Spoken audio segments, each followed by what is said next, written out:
सभी को जय मसीह की। परमेश्वर आप सभी को ब्लेस करे, आशीष करे। आज हम जानेंगे अंतिम न्याय के बारे में। तो हम वचन पढ़ेंगे, प्रकाशित वाक्य है उसका 20 अध्याय और उसका 11 आयत से। फिर मैंने एक बड़ा श्वेत सिंहासन और उसको जो उस पर बैठा हुआ है देखा।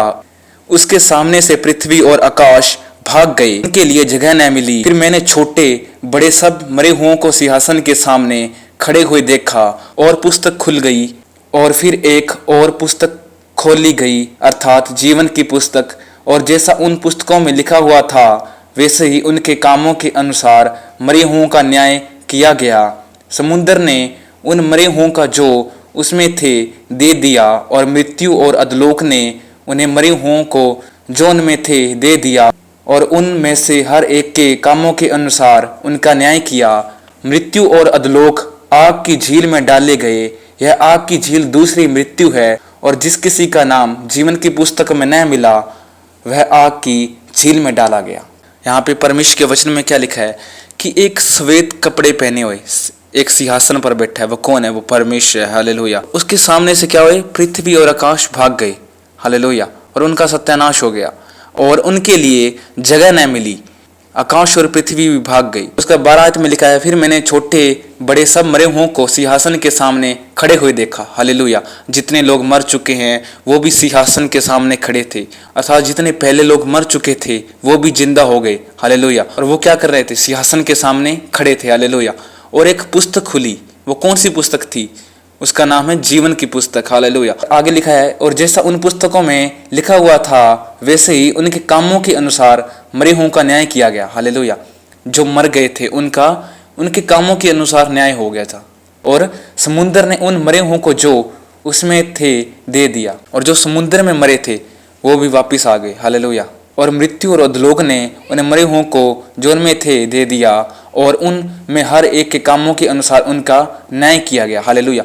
जो लोग पहले किसी भी रीजन से मर चुके थे, किसी भी कारण से मर चुके थे, वो क्या हो गए? जीवित हो गए। इसलिए हुए थे क्योंकि उनका न्याय हो सके। हालेलुया। 14 आयत में लिखा है, मृत्यु और अधोलोक आग की झील में डाले गए। यह आग की झील दूसरी मृत्यु है। ये क्या है? अधोलोक क्या है? दूसरी मृत्यु है। हालेलुया।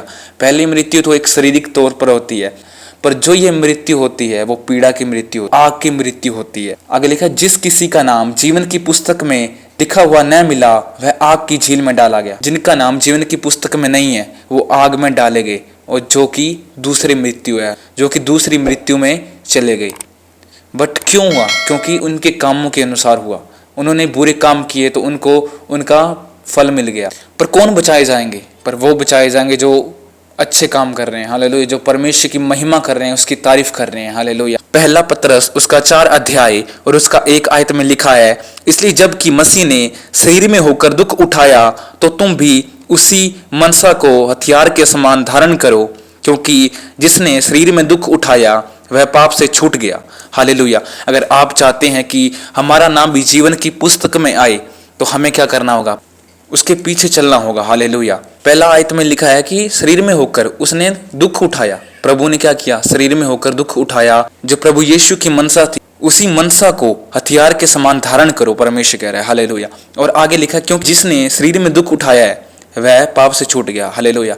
अगर आप भी अपना नाम जीवन की पुस्तक में देखना चाहते हो तो आपको क्या करना पड़ेगा? आपको प्रभु यीशु के पीछे चलना होगा। हालेलुया। और आगे लिखा है, ताकि भविष्य में अपना शेष जीवन की मनुष्य की अभिलाषाओं के अनुसार नहीं वरन परमेश्वर की इच्छा के अनुसार जीवन व्यतीत करें। शारीरिक जीवन अपनी अभिलाषाओं से जीते रहे तो हमारा जीना कुछ भी नहीं है। अगर हम प्रभु यीशु की इच्छा पर चलेंगे और उसमें जीवन व्यतीत करेंगे तो हम उसके जीवन की पुस्तक में हमारा नाम होगा। हालेलुया। कि अन्य जातियों की इच्छा के अनुसार काम करने और लुचपन की बुरी अभिलाषाओं, मतलापन, लाल क्रीड़ा, पियक्कड़पन और घृणित मूर्ति पूजा में जहाँ ने पहले समय गंवाया वही बहुत हुआ। इससे वे अचंभा करते हैं कि तुम ऐसे भारी लुचपन में उनका साथ नहीं देते, और इसलिए वे भला बुरा कहते हैं, और वे जो जीवितों और मरे हुओं का न्याय करने को तैयार हैं लेखा देंगे। हालेलुया।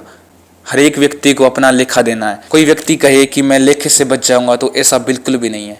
पर आप भी इन अभिलाषाओं से, लुचपन से, पियक्कड़ से, मतलापन से और मूर्ति पूजा से, इन चीज़ों में अगर जीवन गंवा दिया है तो आगे से इन चीज़ों को छोड़ो। हालेलुया। तो जो लोग इन चीज़ों को मान रहे हैं वो क्या सोचते हैं कि ये हमारे साथ नहीं है और हमें भला बुरा कहते हैं, पर परमेश्वर के वचन में क्या लिखा है? 5 आयत में लिखा है, पर वे जो उसको जीवितों और मरे हुओं का न्याय करने को तैयार हैं लेखा देंगे। हर एक व्यक्ति को अपना लेखा देना पड़ेगा, इसलिए हमें अपने बुरे कामों को त्याग कर परमेश्वर की ओर फिरना है। हालेलुया। हम उसी के अनुसार चलें। हालेलुया। अगर आप चाहते हैं कि हमारा नाम भी जीवन की पुस्तक में आए तो हमें क्या करना होगा? उसके पीछे चलना होगा, उसकी आज्ञाओं को मानना होगा और प्रभु में अपना जीवन व्यतीत करना होगा। तो परमेश्वर आप सभी को ब्लेस करे, आशीष करे। सभी को जय मसीह की। God bless you.